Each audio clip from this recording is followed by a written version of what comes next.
नमस्कार विद्यार्थियों, उत्कर्ष online school में आप सभी का हार्दिक स्वागत और अभिनंदन। स्टूडेंट्स, आज की इस क्लास में हम लोग चर्चा कर रहे हैं वैसे तो न्यायपालिका चैप्टर पर, लेकिन आप सभी जानते हैं हमारी पिछली क्लास में हमारा विधायिका वाला जो चैप्टर था वो थोड़ा अधूरा छूट गया था।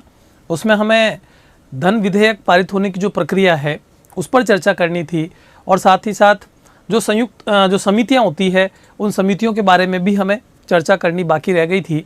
तो आज पहले हम थोड़ी चर्चा उन पर कर लेते हैं और फिर आज हम एक नए चैप्टर के साथ यहाँ से स्टार्ट करेंगे।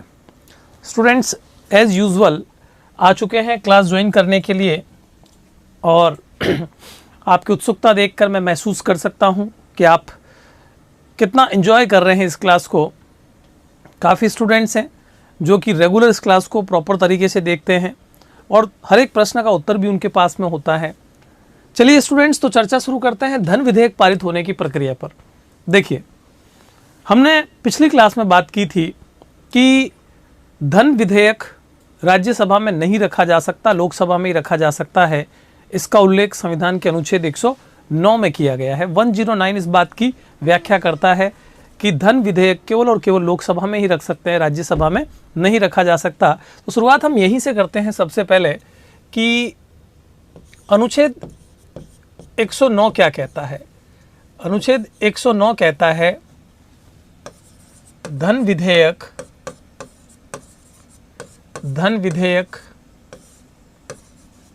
केवल लोकसभा में रखा जा सकता है, लोकसभा में रखा जा सकता है।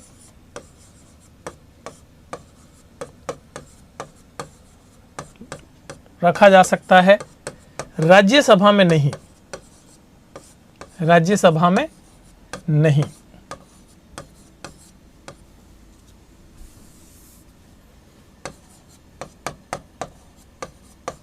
धन विधेयक केवल लोकसभा में रखा जा सकता है, राज्यसभा में धन विधेयक को नहीं रख सकते। ये बहुत स्पष्ट करता है अनुच्छेद 109। अब बात आती है धन विधेयक कहते किसको हैं। तो आप बताएंगे कि धन विधेयक कहा जाता है ऐसे विधेयक को, क्योंकि आप शुरू में ही ये बात जान चुके हैं, हम लोग इस पर चर्चा कर चुके हैं कि विधेयक सामान्य विधेयक और धन विधेयक के रूप में दो तरह के होते हैं।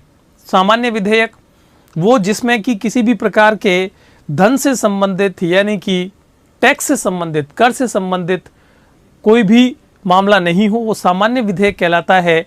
और हाँ जी, एक विद्यार्थी कह रहे हैं गुरुजी हमारा रिवीजन कब तक हो पाएगा, परीक्षा से 15 दिन पहले पूरा करा दीजिए प्लीज़। हाँ जी बिल्कुल, आपका रिवीजन बहुत जल्द हो जाएगा, बहुत समय पर हो जाएगा, आप चिंता मत कीजिए। चलिए, तो धन विधेयक के बारे में हम बात करेंगे कि कहते किसको है धन विधेयक। तो धन विधेयक का मतलब है ऐसा विधेयक जिसमें कर का मतलब है टैक्स, कर लगाना,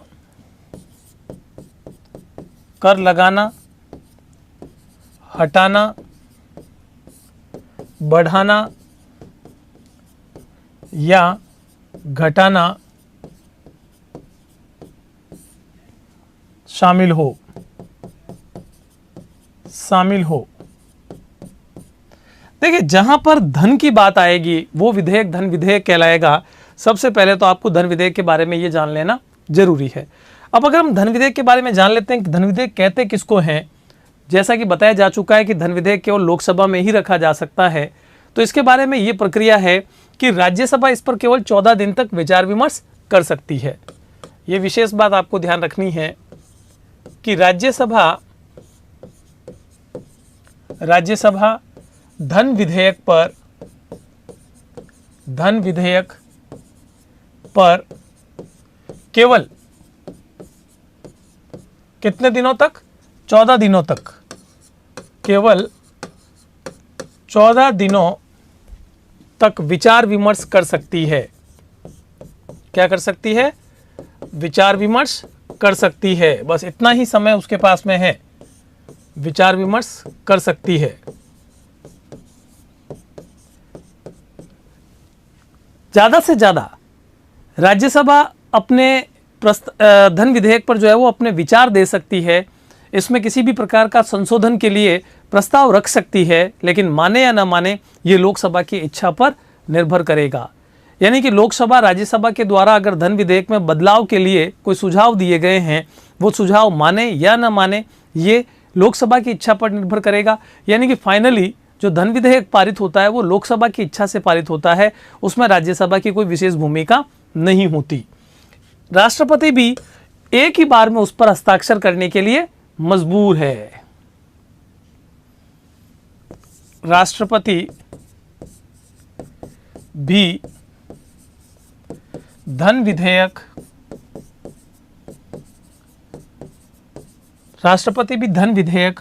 पर एक बार में हस्ताक्षर करने के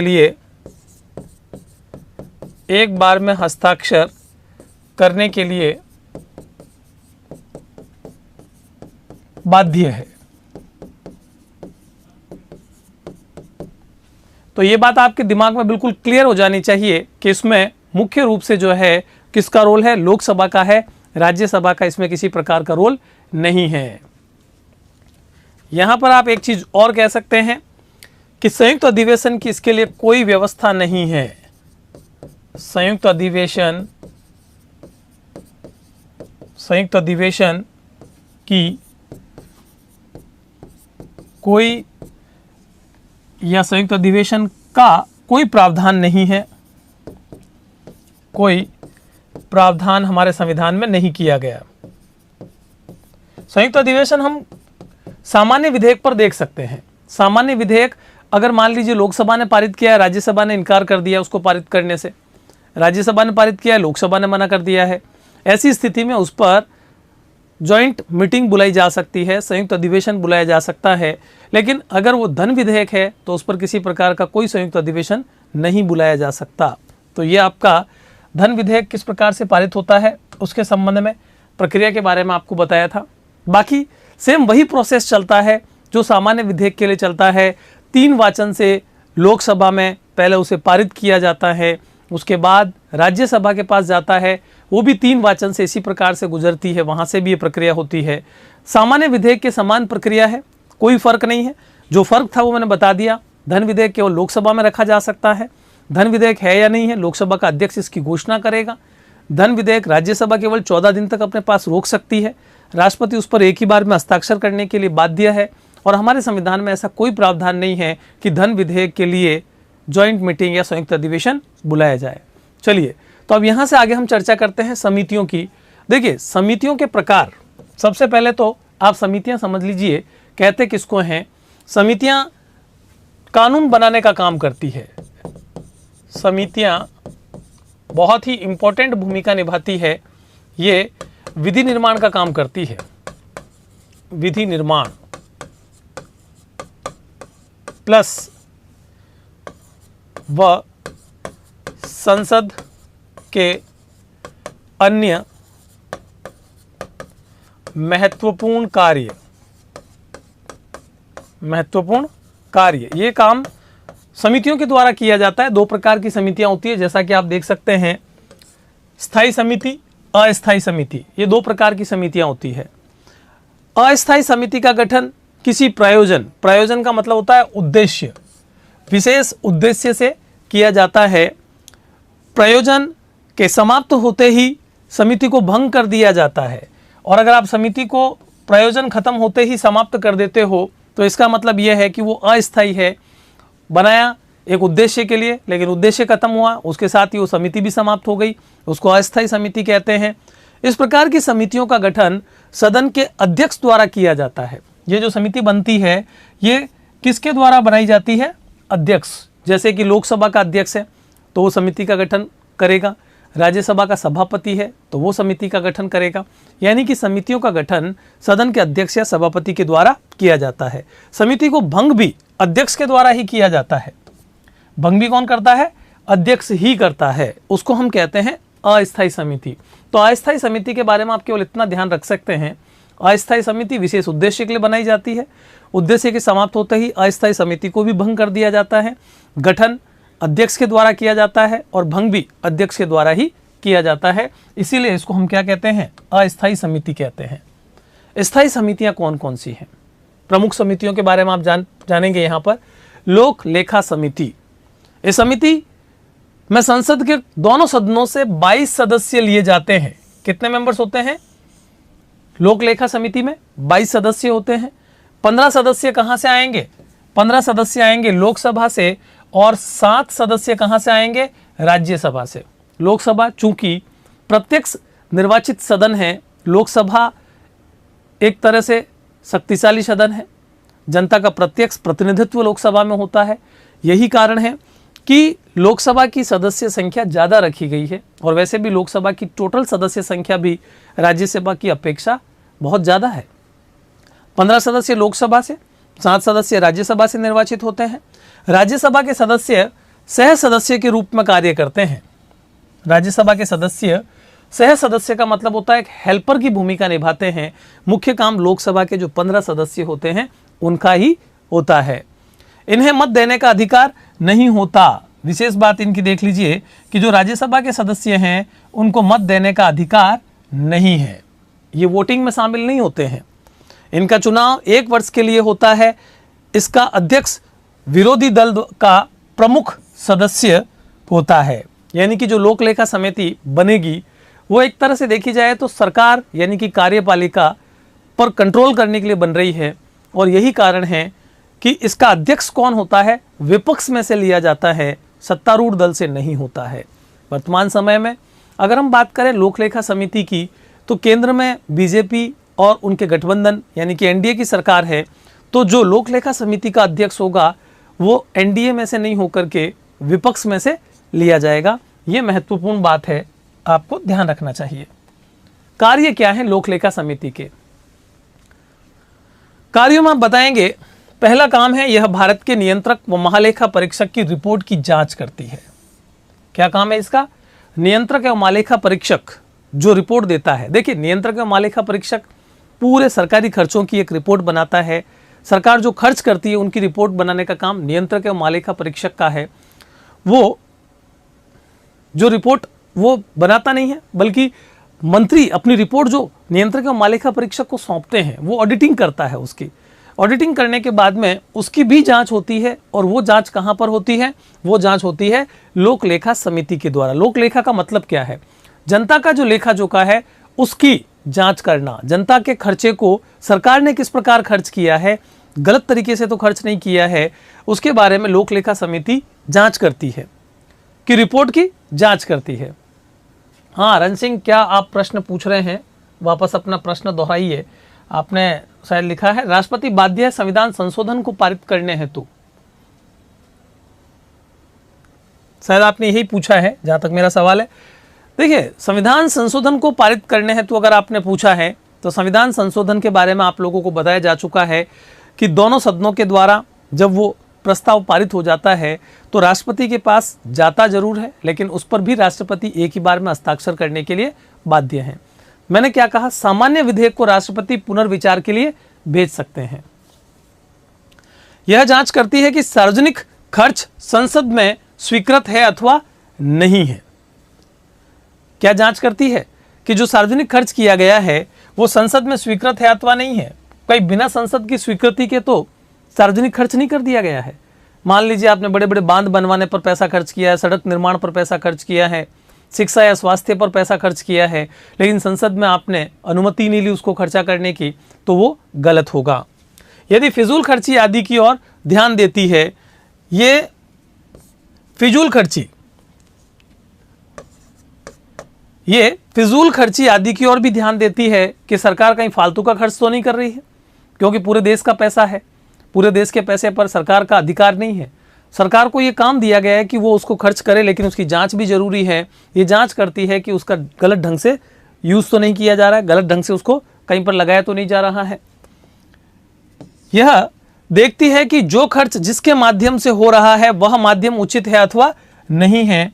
तो ये काम लोक लेखा समिति के द्वारा किए जाते हैं। यह समिति सार्वजनिक निगमों तथा सरकारी सेवाओं में वित्तीय अनियमितताओं की भी जांच करती है। वित्तीय अनियमितताएं कहां पर? जो सार्वजनिक निगम है और जो सरकारी सेवाएं हैं, यहाँ पर जो धन खर्च किया जा रहा है वो अनियमितता तो नहीं बढ़ती जा रही है, नियमों के तहत खर्च हो रहा है अथवा नहीं हो रहा है। हाँ जी, बैराराम जाखड़ पूछ रहे हैं इकोनॉमिक के टीचर रिवीजन क्यों नहीं कराते। देखिए, अभी इकोनॉमिक का रिवीजन आपका नहीं हो पाएगा किसी समस्या की वजह से। आपने कई बार ये प्रश्न पूछा, इसलिए आपको इसका उत्तर भी देना जरूरी था। आगे प्रश्न है प्राक्कलन समिति। इस समिति में कुल 30 सदस्य होते हैं। किसमें? प्राक्कलन समिति में कुल 30 सदस्य हैं, जिसका निर्वाचन लोकसभा 1 वर्ष के लिए करती है। लोकसभा क्या करती है? 1 वर्ष के लिए उसका निर्वाचन करती है।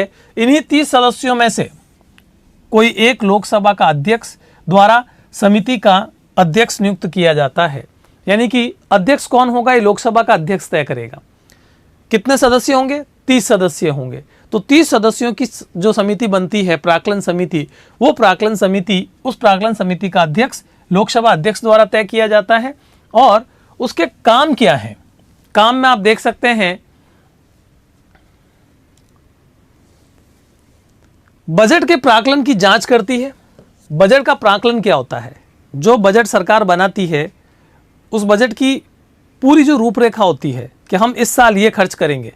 बजट का मतलब ही ये है आने वाले साल के लिए खर्चे निर्धारित करना, आय कितनी होगी और व्यय कितना होगा। ये जो खर्चा निर्धारित होता है उसको कहते हैं प्राक्कलन। तो ये प्राक्कलन की जांच करती है। ये प्राक्कलन समिति इसीलिए कहलाती है। प्राक्कलन का मतलब होता है पहले से आकलन करना, प्राक्कलन करना, पूर्व आकलन करना। सरकारी खर्चों को नियंत्रित करने का सुझाव देती है। मुख्यतः यह प्रशासन में कुशलता तथा खर्चे में कमी करने की वैकल्पिक नीतियों का सुझाव भी देती है। देखिए, इसका काम यह है कि सरकार अगर कोई खर्च कर रही है तो क्या वो खर्च कम खर्चे में नहीं हो सकता? क्योंकि अगर आपकी जेब में पैसा डाल दिया गया और आपको कोई काम दे दिया गया, अब आपके पास में पैसा खुद का तो है नहीं, आपके पास तो पैसा किसका है? जनता का है। आप उस जनता के पैसे को अगर सही ढंग से खर्च नहीं करेंगे, जब कोई काम कम खर्च में चल सकता है फिर भी आप ज़्यादा खर्च कर रहे हैं, तो वहाँ सुझाव देने का काम प्राक्कलन समिति करती है कि आप इस काम को कम खर्चे में भी कर सकते हैं। लोक उद्यम समिति। लोक उद्यम समिति में कुल 15 सदस्य होते हैं। कितने होते हैं? 15 सदस्य। इसमें से 10 कहाँ से आते हैं? लोकसभा से। 5 राज्यसभा से आते हैं। कुल मिलाकर 15 सदस्य होते हैं। और अनुपातिक प्रतिनिधित्व की एकल संक्रमणीय मत पद्धति के द्वारा इनको अपने सदनों से चुन करके भेजा जाता है। ये निर्वाचित होकर के आते हैं अपने अपने सदन से और सदन के सदस्य ही भाग लेते हैं। इसके अध्यक्ष की नियुक्ति लोकसभा अध्यक्ष द्वारा की जाती है। तो ये आपकी प्रमुख समितियां थी जिनके बारे में हम लोगों ने चर्चा की है। अब देखिए समिति का काम क्या है। इसका प्रमुख कार्य लोक उद्यमों की सेवाओं की जांच करना। लोक उद्यमों की सेवाओं नहीं बल्कि लेखाओं की, उनके जो लेखे होते हैं, यहां भी हम इसको ठीक कर लेते हैं, लेखों की जांच करना। यानी कि जितने भी लोक उद्यम हैं, सरकारी उद्यम जिनको कहते हैं, सरकारी इंडस्ट्रीज जिनको हम कह सकते हैं, उनके जितने भी लेखे होते हैं, उन्होंने जो भी अपने हम ये कह सकते हैं कि आय और व्यय को लेकर के उनके पास जितना पैसा गया है, उन्होंने जितना खर्च किया है, उनको सबको अपने लेखे बना करके देने होते हैं। तो उन लेखों की जांच करने का काम इस समिति के द्वारा किया जाता है।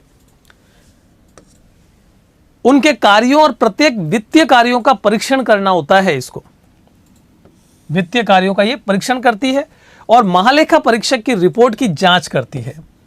आपको पहले भी थोड़ी देर पहले बताया था, नियंत्रक एवं महालेखा परीक्षक का काम होता है जितने भी डिपार्टमेंट सरकार के अंडर में आते हैं और सरकार उन डिपार्टमेंट्स में जितना खर्च करती है उनके वो सब लेखे बना करके भेजती है। वो जाते हैं किसके पास में? महालेखा परीक्षक के पास में और नियंत्रक एवं महालेखा परीक्षक के पास में। अब ये जो नियंत्रक एवं महालेखा परीक्षक है उसका काम है उसकी जांच करना और फिर उसको जांच के बाद भी कहाँ भेज दिया जाता है? इन समितियों के पास में। समितियां पूरी तरह से पड़ताल करती है उनकी कि जो भी जांच हुई है वो सही है, कहीं ऐसा तो नहीं है, सरकार ने जो भी काम किया है उस सब पर हरी झंडी दे दी गई है कि सब ठीक है। कुछ अगर गड़बड़ हुआ है तो उसकी जांच करने के लिए ही इन समितियों को गठित किया जाता है। तो इन समितियों को पढ़ने के बाद आपके दिमाग में एक चीज़ तो बहुत क्लियर हो जानी चाहिए कि सरकार पर नियंत्रण है, सरकार मनमाने तरीके से कहीं पर भी ना तो खर्च कर सकती है और ना ही सरकार मनमाने तरीके से काम कर सकती है। हम कई बार जब इन समितियों के बारे में नहीं पढ़ते हैं तो ये सोचते हैं कि बजट एक बार सरकार पास करती है, फिर उस बजट में से सरकार मनचाहे तरीके से पैसा खर्च करती है। नहीं, सरकार को बाकायदा एक एक पैसे का हिसाब देना होता है कि किस जगह पर कितना खर्च किया गया है। उसमें भी फिर देखा जाता है कि वो गलत तो खर्च नहीं किया गया है। और प्राक्कलन समिति ये भी जांच करती है कि जितना आपने प्राक्कलन दिया था, संसद के अंदर जितनी स्वीकृति मिली थी, आप उसी के अकॉर्डिंग खर्च कर रहे हैं अथवा नहीं कर रहे हैं। तो ये समितियां काफ़ी महत्वपूर्ण भूमिका निभाती है। अब यहाँ पर हम जर्मनी में जो द्विसदनात्मक व्यवस्थापिका है, थोड़ी सी चर्चा उस पर भी कर लेते हैं, फिर आगे बढ़ेंगे। जर्मनी में विधायिका द्विसदनात्मक है। दोनों सदनों को किस नाम से पुकारा जाता है? बुंदेस्टैग, जिसे हम फेडरल असेंबली कहते हैं, और बुंदेसरैट, जिसे हम फेडरल काउंसिल कहते हैं। देखिए, फेडरल असेंबली और फेडरल काउंसिल, फेडरल को हिंदी में कहते हैं संघीय, असेंबली का मतलब सभा, तो यानी कि संघीय सभा का मतलब ये क्या है? लोकसभा की तरह है। ये जो सदन है फेडरल असेंबली, वो लोकसभा के समान है, और फेडरल काउंसिल जो है वो है राज्यसभा के समान। फेडरल मतलब संघीय और काउंसिल का मतलब परिषद, यानी कि ये एक तरह से संघीय परिषद है, राज्यसभा की तरह काम करती है। असेंबली का चुनाव प्रत्यक्ष होता है। देखिए, लोकसभा का चुनाव जैसे प्रत्यक्ष होता है, वैसे असेंबली का चुनाव भी प्रत्यक्ष होता है जनता में से। और जो चुनाव में प्रणाली काम में ली जाती है वो समानुपातिक प्रतिनिधित्व की एक मिलीजुली जटिल प्रक्रिया से 4 वर्ष के लिए इसका चुनाव होता है। यहाँ फर्क है। हमारे यहाँ पर जब लोक उद्यम का मतलब क्या होता है, आपने ये पूछा है, हमारे एक विद्यार्थी का क्वेश्चन है। हाँ, जर्मनी के अंदर प्रमुख जो है वो चांसलर होते हैं। जर्मनी की सत्ता जो होती है वो चांसलर के हाथ में होती है, जैसे कि हमारे यहाँ प्रधानमंत्री होते हैं। हाँ, तो आपने पूछा था कि लोक उद्यम क्या है। लोक उद्यम का मतलब होता है सरकारी उद्यम। उद्यम का मतलब होता है जितने भी इंडस्ट्रीज हैं सरकार के नियंत्रण में जो आती है वो सरकारी उद्यम कहलाता है। जैसे कि रेल सरकार के अंडर में आती है, जितना पोर्शन सरकार के अंडर में वो सरकारी उद्यम कहलाएगा। स्वास्थ्य सेवाएं हैं वो सरकार के अंडर में आती है, तो वो जो सरकार के अंडर में है वो लोक उद्यम के अंतर्गत आएगा। शिक्षा है वो भी जितना सरकार के अंडर में आता है, क्योंकि ये प्राइवेट भी है और गवर्नमेंट के अंडर में भी है, वो सरकारी उद्यम कहलाएगा। तो सरकारी उद्यम का मतलब है सरकार के अधीन आने वाले जितने भी क्षेत्र हैं वो सभी सरकारी उद्यम कहलाते हैं। नहीं, समितियों पर कोई नियंत्रण नहीं करता है, क्योंकि समितियां किसी एक व्यक्ति से संबंधित नहीं है। समितियां अलग अलग पॉलिटिकल पार्टी के मेंबर्स होते हैं, इसमें विपक्ष के मुख्य लोगों को इसमें शामिल किया जाता है, और इसका काम होता है सरकार के काम पर नियंत्रण रखना। तो यहाँ नियंत्रण हो गया, उसके बाद और किसी नियंत्रक की आवश्यकता नहीं है। तो यहाँ आपने देखा कि भारत में लोकसभा का चुनाव होता है प्रत्यक्ष रूप से, यहाँ पर भी प्रत्यक्ष रूप से, लेकिन यहाँ पद्धति कौन सी काम में लेते हैं भारत में? जो सबसे ज़्यादा वोट लाएगा विजेता होगा, FPTP, first pass the post प्रणाली। जबकि यहाँ पर कौन सी काम में ली जा रही है? समानुपातिक प्रतिनिधित्व प्रणाली, जैसा कि हम लेते हैं अपने यहाँ पर राष्ट्रपति, उपराष्ट्रपति, राज्यसभा और विधान परिषदों के चुनाव में। जर्मनी के 16 संघीय राज्यों को, हमारे यहाँ पर जैसा कि हम सभी जानते हैं 28 राज्य हैं, और अलग अलग देशों में राज्यों की संख्या अलग अलग है। अमेरिका के अंदर 50 राज्य हैं, तो जर्मनी में 16 संघीय राज्य हैं। 16 संघीय राज्यों को फेडरल काउंसिल में प्रतिनिधित्व प्राप्त होता है। जैसे हमारे यहाँ पर राज्यों को राज्यसभा में प्रतिनिधित्व प्राप्त है, ठीक उसी प्रकार से फेडरल काउंसिल के अंदर किसको प्रतिनिधित्व प्राप्त है? वहां के राज्यों को प्रतिनिधित्व प्राप्त है। बुंदेसरैट की 69 सीटें राज्यों में जनसंख्या के अनुपात में बांट दी जाती है। जो उसकी टोटल सीटें हैं 69, वो किसके आधार पर बढ़ती है? जनसंख्या के आधार पर बढ़ती है। ये सभी सदस्य सामान्य रूप से राज्य सरकार में मंत्री होते हैं और उसका चुनाव नहीं होता, वरन वे राज्य सरकार द्वारा नियुक्त किए जाते हैं। जर्मनी के कानून के अनुसार इन सभी सदस्यों को एक टीम की भांति अपने राज्य सरकार के निर्देशों के अनुसार वोट देना पड़ता है। कभी कभी राज्यों में गठबंधन सरकार होने पर इन सदस्यों में सहमति नहीं बन पाती, तब वे मतदान में भाग नहीं ले पाते हैं। यह आपने जर्मनी का वो ढांचा देखा है, वो मॉडल देखा है, जिसके अंतर्गत वहां की व्यवस्थापिका कैसे काम करती है।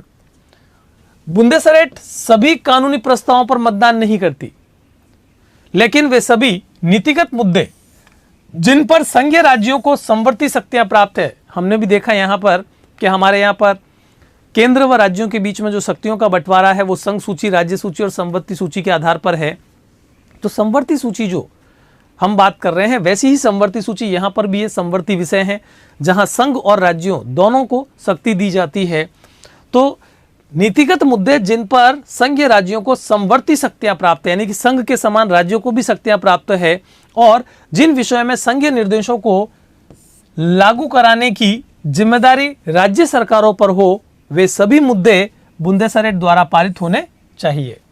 बुंदेसरेट ऐसे विधायकों को वीटो भी कर सकती है, ऐसे विधेयकों को करेंगे यहां पर हम, विधायक नहीं है ये, ऐसे कानून जो होती हैं उनको क्या कर सकती है, ऐसे विधेयकों को वीटो भी कर सकती है, मतलब उनके खिलाफ भी जा सकती है। अब हम आज नए चैप्टर यहीं से स्टार्ट करेंगे और वो चैप्टर है न्यायपालिका। देखिए स्टूडेंट, हमारे कुछ हैं जो कि बीच में एक ही प्रकार के मैसेज बार बार डाले जा रहे हैं। जैसे कि एक विद्यार्थी है जिन्होंने लिखा है सर भूगोल की क्लास नहीं हो रही है। तो किसी न किसी कारणवश नहीं हो रही होगी, चाहे वो इकोनॉमिक हो चाहे भूगोल हो। जो क्लासेस अभी आपको दी जा रही है आप उन्हीं क्लासों को पढ़ें, आप रिवीजन करें। कोई ना कोई विशेष टेक्निकल रीज़न, किसी प्रकार का कोई कारण रहा होगा, इस कारण से वो आपको क्लासेस नहीं मिल पा रही होगी। चलिए, तो हम बात करेंगे यहाँ पर, लक्ष्मण ने पूछा है संघ सरकार व प्रांतीय सरकार में क्या अंतर है। देखिए, भारत में अगर हम संघ सरकार और प्रांतीय सरकारों की बात करें तो केंद्र में वर्तमान समय में जो नरेंद्र मोदी जी की सरकार है वो संघ सरकार कहलाती है, और प्रांतों में अगर हम राजस्थान की बात करें तो यहाँ आप देख पा रहे हैं कि अशोक गहलोत जी के नेतृत्व में यहाँ की सरकार काम कर रही है, वो मुख्यमंत्री हैं यहाँ के। इसी प्रकार से अलग अलग राज्यों के अलग अलग मुख्यमंत्री हैं, अलग अलग सरकारें काम करती हैं। तो शक्तियाँ जो है शासन करने की वो दो भागों में बंटी हुई है। एक केंद्र के पास है जो पूरे देश पर शासन करता है, उसे हम संघीय सरकार या केंद्र सरकार कहते हैं, और एक होती है प्रांतीय सरकारें या राज्य सरकारें जो कि केवल अपने राज्य तक सीमित होकर के अपना कार्य करती है। अब हम न्यायपालिका पर चर्चा करेंगे। जैसा कि मैं आपको बता रहा था कि न्यायपालिका किस प्रकार से महत्वपूर्ण है, न्यायपालिका को कार्यपालिका और व्यवस्थापिका से स्वतंत्र किस प्रकार से रखा जा सकता है, उसकी स्वतंत्रता आवश्यक क्यों है, भारत में ऐसे क्या प्रावधान किए गए हैं जिससे न्यायपालिका को स्वतंत्र रखा जा सके, न्यायपालिका का किस प्रकार से गठन होता है, न्यायपालिका की संरचना कैसे होती है, न्यायपालिका की शक्तियाँ, उसका क्षेत्राधिकार क्या है, न्यायपालिका और संसद के बीच में किस प्रकार के विवाद रहे हैं, ये सारे ही मुद्दे हमारे इस चैप्टर के अंदर आने वाले हैं। हाँ, क्या समझ में नहीं आया है आप? एक विद्यार्थी हैं जो कह रहे हैं कि मुझे अभी राज्यसभा और लोकसभा में अंतर समझ में नहीं आया। देखिए, पूरा साल अगर आपने पढ़ा है तो ये अंतर तो आपको समझ में आ जाना चाहिए था, और अगर आप लोकसभा और राज्यसभा में अंतर नहीं समझ पाए हैं तो मेरे हिसाब से काफ़ी मुश्किल होगा आपको बहुत सारी चीज़ें समझ पाने में। लेकिन फिर भी आपका सवाल है तो उत्तर मेरा देने का फ़र्ज़ बनता है। देखिए, दो सदन जो है भारत में वो संसद के दो सदन हैं जिसे हम द्विसदनात्मक विधानमंडल कहते हैं। द्विसदनात्मक विधानमंडल में लोकसभा प्रत्यक्ष रूप से जनता में से निर्वाचित सदस्यों का सदन है जो पूरे देश का प्रतिनिधित्व करती है, और राज्यसभा राज्यों का प्रतिनिधित्व करती है। प्रत्येक राज्य की विधानसभाओं से राज्यसभा के सदस्यों को निर्वाचित करके भेजा जाता है, और ऐसा माना जाता है कि राज्यसभा में जो प्रतिनिधि किसी राज्य से निर्वाचित होकर जा रहे हैं वो अपने अपने राज्यों के हितों का प्रतिनिधित्व राज्यसभा में करते हैं। राज्यसभा में जब कोई कानून बनता है तो राजस्थान से जो प्रतिनिधि भेजे गए हैं उनका काम है कि उन कानूनों से कहीं राजस्थान के हितों को नुकसान तो नहीं पहुंच रहा है। पंजाब से जो प्रतिनिधि जा रहे हैं उनका काम है कहीं पंजाब को उससे नुकसान तो नहीं पहुंच रहा है। तो अपने राज्यों का प्रतिनिधित्व करने के लिए वहां पर भेजे जाते हैं। जनता का प्रतिनिधित्व कौन करता है? लोकसभा। राज्यसभा किसका प्रतिनिधित्व करती है? राज्यों का प्रतिनिधित्व करती है।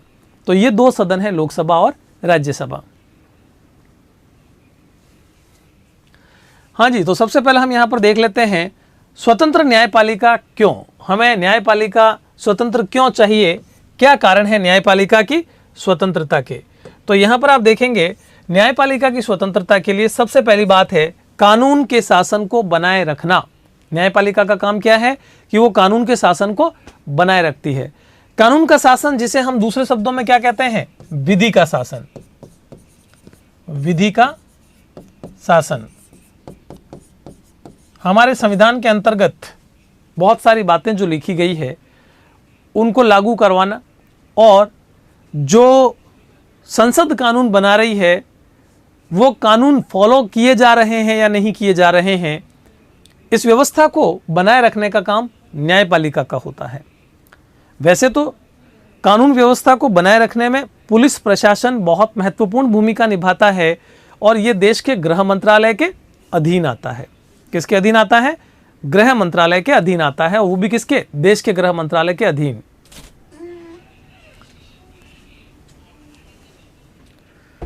राज्यसभा के कैंडिडेट को क्या कहते हैं? एक विद्यार्थी ने पूछा है। देखिए, राज्यसभा और लोकसभा दोनों के जो सदस्य होते हैं उनको मिलाकर के एमपी कहा जाता है, मेंबर ऑफ पार्लियामेंट कहा जाता है।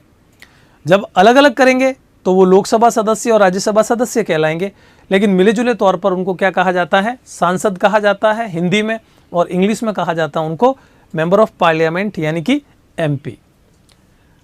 तो न्यायपालिका का क्या काम है? विधि का शासन, कानून का शासन बनाए रखना।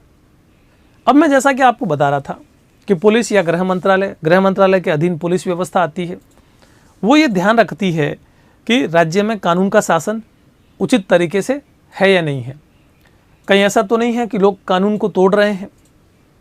अब अगर कानून का उल्लंघन होता है तो न्यायपालिका का ये काम है कि न्यायपालिका सरकार को ये कह सकती है कि आप कानून व्यवस्था को नहीं बना पा रहे हैं, आप अपनी ड्यूटी निभाइए, कानून व्यवस्था सुचारू रूप से चलनी चाहिए, क्योंकि ऐसा ना होने पर जनता को कई प्रकार की समस्याओं का सामना करना पड़ रहा है। नागरिकों के अधिकारों की रक्षा करना। आप सभी जानते हैं कि नागरिकों को जो अधिकार दिए गए हैं संविधान के अंतर्गत, हम उनको मौलिक अधिकार कहते हैं। क्या कहते हैं हम? मौलिक अधिकार कहते हैं। अगर आपके अधिकार का हनन हो जाएगा, संविधान में तो आपको लिख करके दे दिया गया कि आपके मौलिक अधिकार हैं, और आप भाग 3 के अंतर्गत संविधान में जिन मौलिक अधिकारों का उल्लेख किया गया है उनके बारे में चैप्टर नंबर 2 में पहले ही पढ़ चुके हैं कि अनुच्छेद 12 से लेकर के अनुच्छेद 35 तक मौलिक अधिकारों की व्यवस्था की गई है। लेकिन मौलिक अधिकार अगर छिन जाते हैं तो फिर आप क्या करेंगे? आप कहाँ जाएंगे? कौन आपके अधिकारों की रक्षा करेगा? तो ये काम होता है न्यायपालिका का कि न्यायपालिका आपके अधिकारों की रक्षा करती है, आपके मौलिक अधिकार आपके सुरक्षित रहें, कोई उनको छीने नहीं। ये जिम्मेदारी न्यायपालिका को दी गई है। लोकतंत्र की सुरक्षा करना। देखिए, लोकतंत्र, डेमोक्रेसी जिसको हम कहते हैं, जनता का शासन जिसको हम कहते हैं, उसको सुरक्षित रखने की ड्यूटी भी किसकी है? न्यायपालिका की है।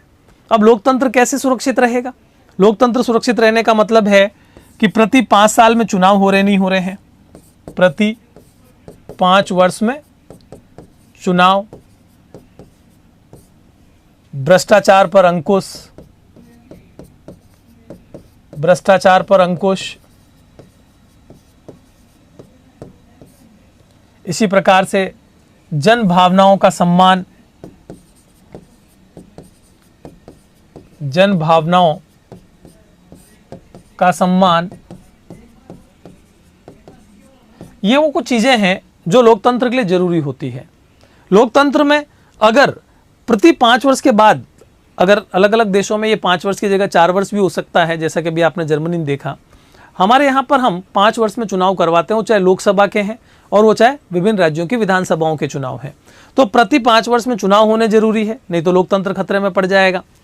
भ्रष्टाचार पर अंकुश होना चाहिए, वो चाहे चुनावों में हो चाहे प्रत्येक जीवन के क्षेत्र में हो, ये काम भी जरूरी है। और न्यायपालिका ये ध्यान रखती है कि भ्रष्टाचार न फैले ज़्यादा, जन भावनाओं का सम्मान किया जाए, क्योंकि लोकतंत्र सब कुछ जन भावनाओं पर ही चलता है। अभी आपने देखा होगा हाल ही में भारत में किसान आंदोलन भड़का था, तो वो सही था या नहीं था, किसान आंदोलन कर सकते थे या नहीं कर सकते थे, इसमें न्यायपालिका के पास अगर जाएं तो वो यही कहेगी कि अधिकार है नागरिकों को, अगर वो सरकार के कानून का विरोध कर रहे हैं तो वो कर सकते हैं, लेकिन शांतिपूर्वक विरोध होना चाहिए, सरकारी संपत्तियों को नुकसान नहीं पहुंचना चाहिए, आम जन को नुकसान नहीं पहुंचना चाहिए। इन बातों का ध्यान रखते हुए आप विरोध कर सकते हैं। तो इसका मतलब ये हुआ कि न्यायपालिका का ये काम है कि वो इन सब को बहुत व्यवस्थित तरीके से चलाए। ये काम हो गया न्यायपालिका की स्वतंत्रता क्यों जरूरी है। अगर न्यायपालिका स्वतंत्र नहीं होगी तो ना तो कानून व्यवस्था सुरक्षित रहेगी, ना ही नागरिकों के अधिकार सुरक्षित रहेंगे, और ना ही लोकतंत्र सुरक्षित रह सकता है, वो कभी भी खतरे में पड़ सकता है। आगे हम चलते हैं और चर्चा करते हैं दूसरे पॉइंट पर, और वो ये है कि न्यायपालिका की स्वतंत्रता का अर्थ क्या है। अभी हम बात तो कर रहे थे कि न्यायपालिका स्वतंत्र हो, न्यायपालिका की स्वतंत्रता आवश्यक है। तो न्यायपालिका की स्वतंत्रता का मीनिंग क्या है, मतलब क्या है। इसमें आप देखेंगे विधायिका और कार्यपालिका का, किसका, विधायिका तथा कार्यपालिका का न्यायपालिका के क्षेत्र में कोई हस्तक्षेप ना हो, जिससे न्यायपालिका स्वतंत्र होकर अपना काम कर सके। यह है न्यायपालिका की स्वतंत्रता का मीनिंग। एक विद्वान हुए हैं जिनका नाम है मॉन्टेस्क्यू, और उन्होंने ये कहा है कि अगर हम चेक एंड बैलेंस थ्योरी से न चलें, जिसको कहा जाता है संतुलन व नियंत्रण का सिद्धांत, कि सरकार के तीनों अंग एक दूसरे पर नियंत्रण लगाए, सरकार के तीनों अंग तभी संतुलित होकर के काम कर पाएंगे। कार्यपालिका का व्यवस्थापिका और न्यायपालिका पर नियंत्रण, व्यवस्थापिका का कार्यपालिका और न्यायपालिका पर नियंत्रण, और न्यायपालिका का कार्यपालिका और व्यवस्थापिका पर नियंत्रण होना जरूरी है। ऐसा होने से कोई भी अंग अपने क्षेत्र में निरंकुश नहीं हो पाता है। यह कहती है चेक एंड बैलेंस थ्योरी, यानी कि संतुलन और नियंत्रण का सिद्धांत। लेकिन यहाँ न्यायपालिका इन दोनों ही अंगों से, कौन से अंग, कार्यपालिका और व्यवस्थापिका से स्वतंत्र होनी जरूरी क्यों है। यहां भी आपने थोड़ी देर पहले देखा कि वो हमारे अधिकारों की रक्षा करती है, न्यायपालिका लोकतंत्र को सुरक्षित रखती है, न्यायपालिका कानून और व्यवस्था को बनाए रखने में महत्वपूर्ण भूमिका निभाती है। ऐसी स्थिति में आप यहां ये समझ लीजिए कि जो कार्यपालिका है, कार्यपालिका तथा व्यवस्थापिका, कार्यपालिका तथा व्यवस्थापिका, ये दोनों ही अंग जो हैं वो क्या है, राजनीतिक अंग हैं। ये हैं पॉलिटिकल रंग लिए हुए राजनीतिक अंग। सरकार के तीनों अंगों में से ये जो दो अंग है, कार्यपालिका और व्यवस्थापिका, ये राजनीतिक अंग हैं, पॉलिटिकल अंग हैं। और जहां राजनीति आती है वहां आप समझ सकते हैं कि कभी भी आपके अधिकारों का हनन हो सकता है, कुछ भी हो सकता है। राजनीतिक, क्योंकि हम अगर अपने भारत के दृष्टिकोण, भारत में अगर हम देखें लोकतंत्र के अंतर्गत जो भी हमारे कार्यपालिका में और हमारी विधायिकाओं में निर्वाचित सदस्य जाते हैं, हमने उनमें भ्रष्टाचार भी खूब देखा है, हमने अपराध भी खूब देखा है। ये सब कुछ राजनीति के साथ जुड़ा हुआ है। भ्रष्टाचार, अपराध, जीतने के लिए किसी भी प्रकार की नीति का अनुसरण करना, जबकि वो जनता के हितों के लिए निर्वाचित होकर जाते हैं। कई बार जनता के हितों को बिल्कुल तिलांजलि दे दी जाती है, एक तरफा कर दिया जाता है केवल अपने निजी हितों के लिए। तो इसका मतलब यह है कि कार्यपालिका और व्यवस्थापिका, चूंकि इन दोनों का राजनीति से जुड़ाव है, इनसे न्यायपालिका को अलग रखना, इन दोनों से क्या करना, न्यायपालिका को स्वतंत्र रखना। न्यायपालिका को स्वतंत्र रखना यह जरूरी है, तभी न्यायपालिका हमारे अधिकारों की रक्षा कर पाएगी, संविधान की रक्षा कर पाएगी, कानून और व्यवस्था को बना करके रख पाएगी। यही कारण है कि इन दोनों अंगों को सेपरेट किया गया है और न्यायपालिका को स्वतंत्र रखा गया है। तो ये बात हुई कि न्यायपालिका की स्वतंत्रता का मीनिंग क्या है। न्यायपालिका की स्वतंत्रता का मतलब है कार्यपालिका और व्यवस्थापिका से उसको अलग रखा जाए ताकि वो स्वतंत्र होकर अपना कार्य कर सके। न्यायपालिका की स्वतंत्रता के प्रावधान क्या हैं? एक विद्यार्थी है जिन्होंने पूछा सर्वोच्च न्यायालय का न्यायाधीश कितनी आयु तक कार्य कर सकता है। 65 ईयर्स है, 65 वर्ष की आयु तक वो अपने पद पर काम कर सकता है। लेकिन अभी हम आएंगे आगे चैप्टर में, इन सभी बातों पर हमें बहुत सारी चर्चाएं करनी है।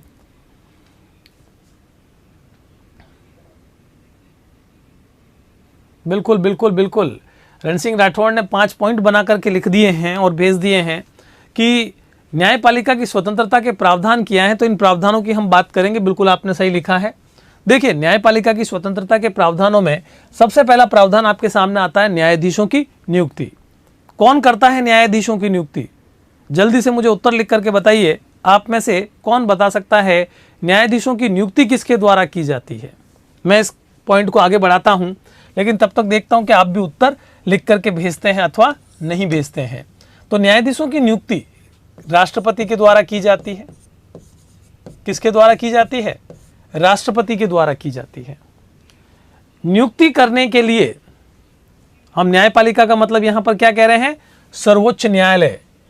यहां हम न्यायपालिका की जब बात कर रहे हैं तो हमारा मीनिंग है सर्वोच्च न्यायालय से, सुप्रीम कोर्ट से है सर्वोच्च न्यायालय। तो सर्वोच्च न्यायालय के न्यायाधीशों की नियुक्ति कौन करता है? राष्ट्रपति के द्वारा नियुक्ति की जाती है, राष्ट्रपति द्वारा। कौन सी प्रणाली से की जाती है? कॉलेजियम प्रणाली से। कॉलेजियम प्रणाली। नियुक्ति के समय कॉलेजियम प्रणाली का सहारा लिया जाता है। कॉलेजियम प्रणाली क्या कहती है? कॉलेजियम प्रणाली कहती है कि मुख्य न्यायाधीश कौन बनेगा? मुख्य न्यायाधीश वो बनेगा जो कि सबसे वरिष्ठ होगा। मुख्य न्यायाधीश की नियुक्ति का आधार क्या है? वरिष्ठता के सिद्धांत से। जो सबसे सीनियर है उसको मुख्य न्यायाधीश बनाया जाएगा। वरिष्ठता के आधार पर नियुक्ति। इसमें राष्ट्रपति आप देख पा रहे हैं कि मनमानी नहीं कर सकता। राष्ट्रपति को नियुक्ति का अधिकार जरूर दिया गया है, लेकिन राष्ट्रपति कॉलेजियम प्रणाली के अंतर्गत न्यायाधीशों की नियुक्ति करता है। मुख्य न्यायाधीश सबसे पहले आता है। अगर मुख्य न्यायाधीश की नियुक्ति करनी हो तो वरिष्ठता के सिद्धांत के आधार पर होगी। जो सीनियर होगा उसका नंबर सबसे पहले आएगा मुख्य न्यायाधीश बनने के लिए। अन्य न्यायाधीशों की नियुक्ति। अन्य न्यायाधीशों की नियुक्ति का भी एक तरीका है, वो क्या है देखिए। अन्य न्यायाधीशों की नियुक्ति। अन्य न्यायाधीशों की नियुक्ति के लिए 4 वरिष्ठतम न्यायाधीशों से सलाह लेता है मुख्य न्यायाधीश और वो सलाह राष्ट्रपति को भेजता है। 4 वरिष्ठतम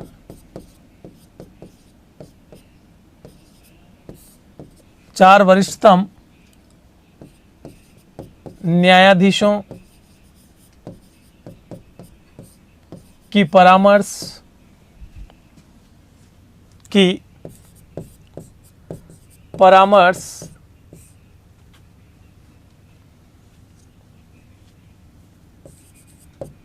को मुख्य न्यायाधीश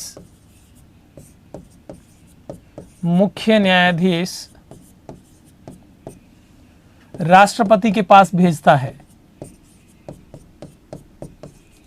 राष्ट्रपति के पास भेजता है। तो इसका मतलब यह हुआ कि जो मुख्य न्यायाधीश की नियुक्ति होगी वो नियुक्ति तो राष्ट्रपति करेगा वरिष्ठता के सिद्धांत के आधार पर, और अन्य न्यायाधीशों की जो नियुक्ति होगी वो नियुक्ति मुख्य न्यायाधीश का उसमें महत्वपूर्ण रोल होगा, क्योंकि मुख्य न्यायाधीश 4 जो और सीनियर न्यायाधीश होंगे, यानी कि जो वरिष्ठतम न्यायाधीश होंगे, उन न्यायाधीशों से परामर्श करेगा। फिर वो परामर्श लिखित रूप में राष्ट्रपति को भेज दी जाएगी। राष्ट्रपति को वो नाम भेज दिए जाएंगे कि किन किन को नियुक्त किया जाना चाहिए अन्य न्यायाधीशों की श्रेणी में, यानी कि जो अन्य न्यायाधीश होंगे वो किस प्रकार से नियुक्त किए जाएंगे। चलिए, तो सबसे पहले तो न्यायाधीशों की नियुक्ति के बारे में आपको एक चीज समझ में आ गई, लेकिन अभी न्यायाधीशों की नियुक्ति को लेकर के कुछ महत्वपूर्ण बातें और भी हैं, हम जिन पर चर्चा करेंगे। देखिए, सबसे पहले अगर नियुक्ति करनी है तो न्यायाधीशों की योग्यताएं भी आपको पता होनी चाहिए। तो किसको न्यायाधीश बनाया जा सकता है, योग्यताएं क्या है? न्यायाधीशों की योग्यताएं।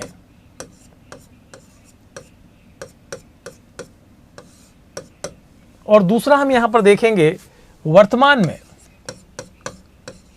सर्वोच्च न्यायालय के न्यायाधीशों की संख्या कितनी है?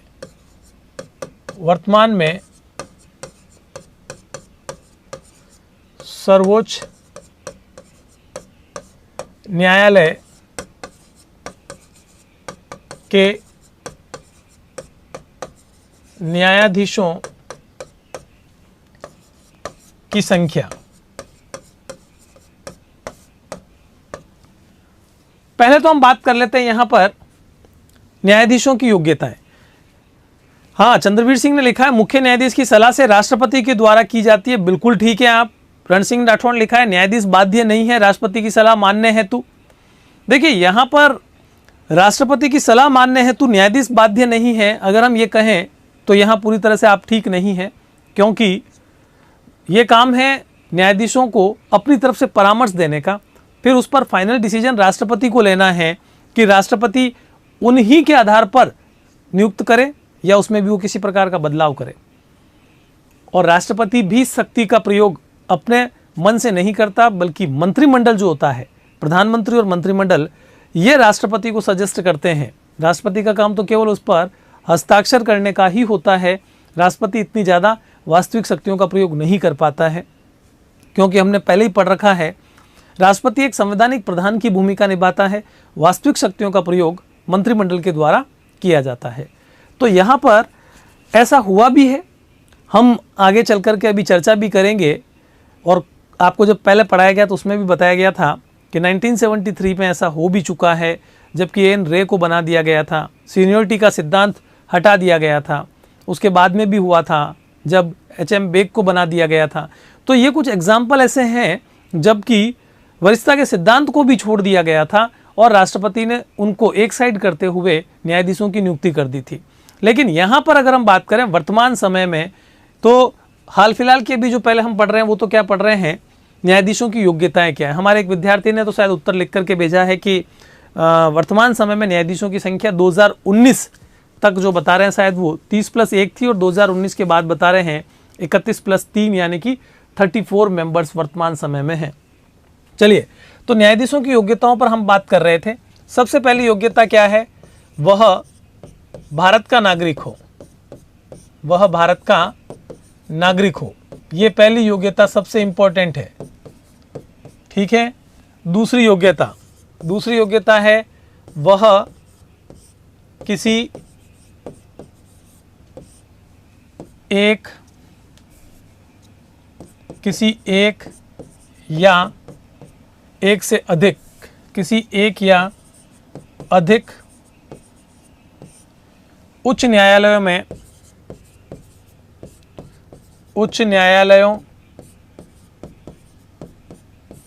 में लगातार 5 वर्षों तक न्यायाधीश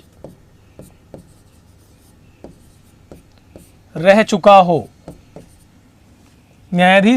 हो या उस पद पर काम कर चुका हो, न्यायाधीश रह चुका हो। अब यहां पर आ जाती है दूसरी योग्यता अथवा में। अथवा का मतलब यह है कि अगर ये योग्यता है तो ठीक है, और अगर ये योग्यता नहीं है तो फिर आप में अगली योग्यता होनी चाहिए। वो योग्यता क्या है, वह लगातार किसी एक या अधिक, यानी कि एक से अधिक। अब मैं यहां पर HC लिख रहा हूं, HC का मतलब होगा हाई कोर्ट, ठीक है ना। उच्च न्यायालय नहीं लिख करके मैंने HC लिखा है। HC में 10 वर्षों तक वकील, एडवोकेट या अधिवक्ता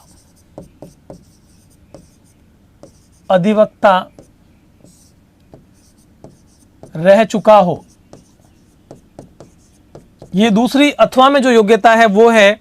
और तीसरी योग्यता, चलिए हम इसको भी यहां से हटा देते हैं, इसको हम साइड में कर लेते हैं, इसको बाद में ही ले लेंगे ताकि यहां से हमें जगह मिल जाए।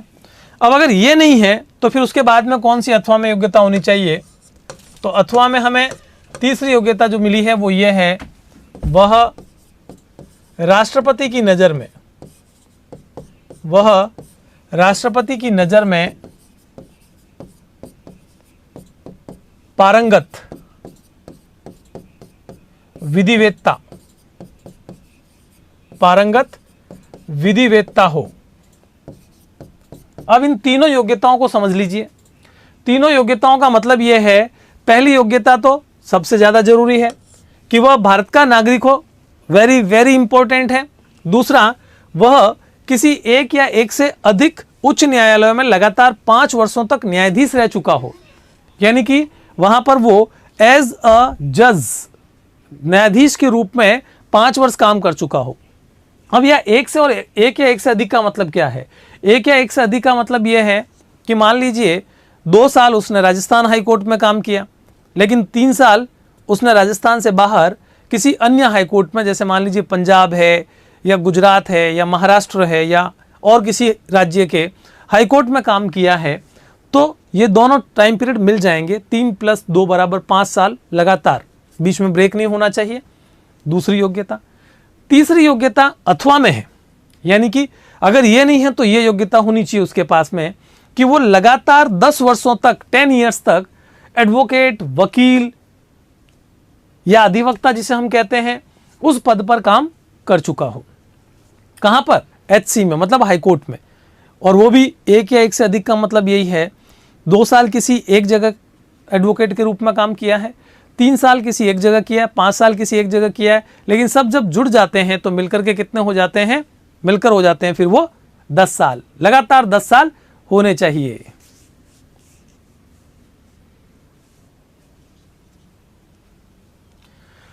तीसरी योग्यता क्या है? वह राष्ट्रपति की नजर में पारंगत विधिवेत्ता हो। क्या होना चाहिए? राष्ट्रपति की नजर में पारंगत विधिवेत्ता होना चाहिए। पारंगत विधिवेत्ता का मतलब है वो एक ख्याति प्राप्त विधि का जानकार हो, भले ही वो वकील नहीं रहा है, भले ही वो जज नहीं रहा है, लेकिन उसमें ये योग्यता भी है तो वो न्यायाधीश के पद पर जा सकता है।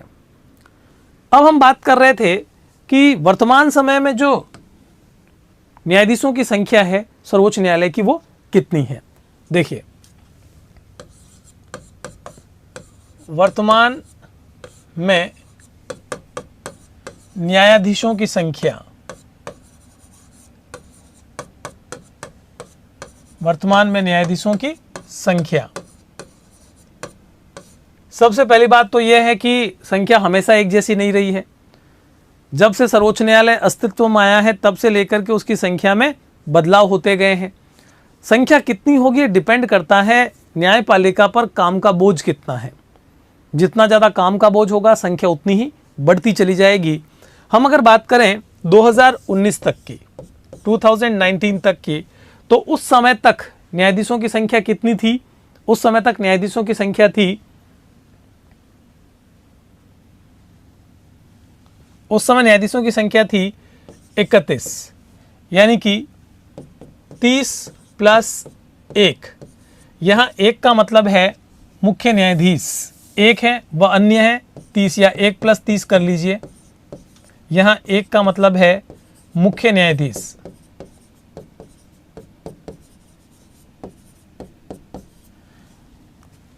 लेकिन 2019 में इनकी संख्या में बढ़ोतरी कर दी गई। 2019 के बाद से अब तक, 2019 से वर्तमान समय तक अगर हम बात करें तो इनकी संख्या कितनी है? वो है 1 + 33 = 34 सदस्य। तो इसका मतलब ये हुआ कि एक सदस्य तो मुख्य न्यायाधीश है, वह 33 सदस्य जो हैं वो अन्य न्यायाधीश हैं। तो यहाँ पर आपको ये समझ में आ गया होगा कि वर्तमान में न्यायाधीशों की संख्या कितनी है। समय के साथ ये संख्या बदलती रहती है। चलिए अब हम इससे आगे बढ़ते हुए बात करते हैं। अभी तक हमने न्यायपालिका की जो स्वतंत्रता है उसको बनाए रखने के लिए कौन से प्रावधान किए हैं। तो पहला प्रावधान देखा है वो है न्यायाधीशों की नियुक्ति। अब न्यायाधीशों की नियुक्ति में आपको क्या समझ में आया? न्यायाधीशों की नियुक्ति के बीच में मैंने योग्यताएं भी ली है, लेकिन समझ में ये आया है कि न्यायाधीशों की नियुक्ति करते समय न तो कार्यपालिका और ना ही व्यवस्थापिका का कोई विशेष प्रभाव न्यायपालिका पर पड़ पाता है, क्योंकि नियुक्ति का एक तरीका है, कॉलेजियम प्रणाली है। हालांकि बीच में 2014 में जब नरेंद्र मोदी सरकार बनी थी तो उस समय राष्ट्रीय न्यायिक नियुक्ति आयोग का गठन करने के लिए एक संविधान में संशोधन किया गया था, जिसे हम 99वां संविधान संशोधन कहते हैं। यहाँ पर आप इस चीज़ को समझ सकते हैं। 2014 में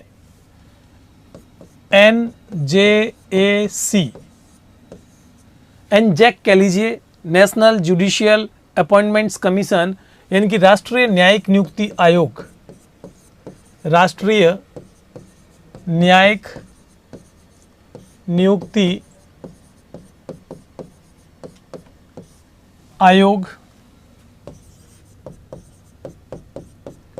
का गठन किसके लिए? न्यायाधीशों की नियुक्ति के लिए। नई प्रक्रिया, नया तरीका, न्यायाधीशों की नियुक्ति के लिए एक तरीका ढूंढा गया था कि बदलाव करेंगे, कॉलेजियम प्रणाली की जगह पर हम इससे नियुक्ति करेंगे।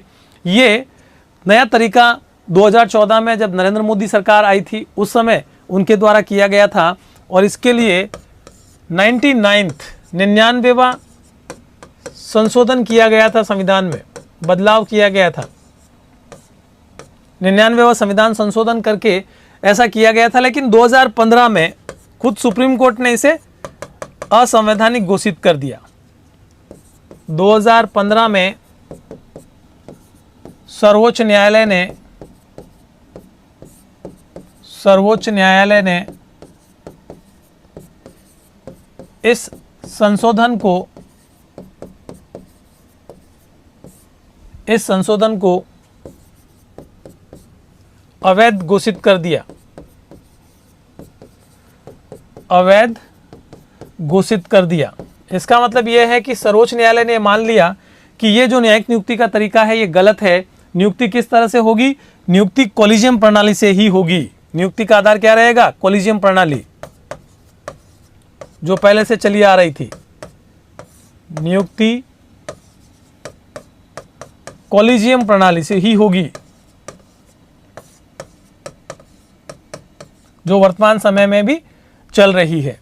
तो यहां आपने इस चीज को समझने की कोशिश की कि न्यायाधीशों की नियुक्ति को लेकर के हमने अभी जो बात की थी उसमें कोशिश की गई थी बदलाव करने की, लेकिन वो बदलाव सफल नहीं हो सका। हमने न्यायाधीशों की नियुक्ति को लेकर के जो बात पढ़ी उसे ये पता चलता है कि न्यायपालिका स्वतंत्र होकर अपना काम कर सकती है, क्योंकि इसमें कार्यपालिका और व्यवस्थापिका कोई महत्वपूर्ण भूमिका नहीं निभा पाती है। यह हमने न्यायाधीशों की नियुक्ति प्रक्रिया के माध्यम से समझने की कोशिश की है।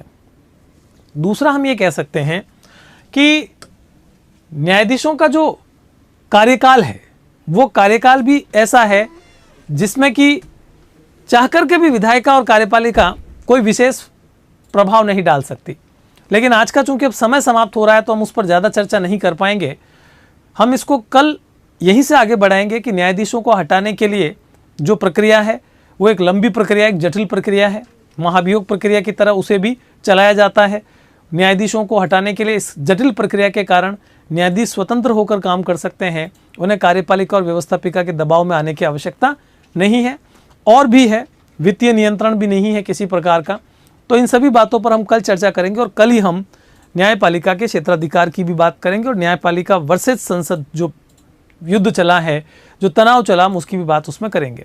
तो मिलते हैं कल की क्लास में, तब तक के लिए स्टे फिट। जय हिंद।